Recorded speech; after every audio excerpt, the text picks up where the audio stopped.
dito si Dean, kay Barabe, dito po sa posisyon na. At hindi rin ang kanyang background. Kasi nga, college yung law team sa UP pati, di po ba? So walang question doon.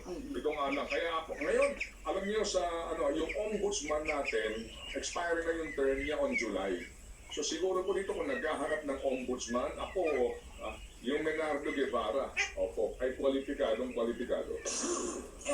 Yun ang ayakin lang pananaw. Kasi nga, matagal na naglingkod din ito eh. Dati pa, panahon pa po doon sa Malacanang, panahon pa ni Gloria Arroyo, I understand. At, yan, yun nga, nag-DOJ secretary, yan, DOJ. Di ba? Oo, alam niyo na hindi ko sabihin dyan, mga kapatid, po, ang DOJ. Anyway, sige po. So, sa lahat po ng mga nariting, nandiyan po si Secretary John Vic, Secretary Brothers, Ivo Chodoro. Opo, Ivo Chodoro.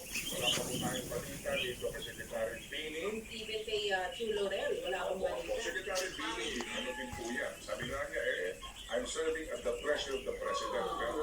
Opo, pag pinag-usapan din po naman din ang competence niya and integrity, wala din po naman tawad ron. Kumbaga siya natawaran niya. Okay, sige po. So, sino bang yung gustong maalis?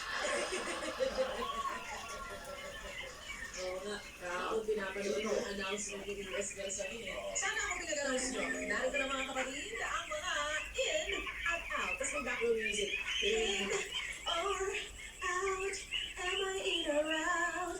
Am I in or out?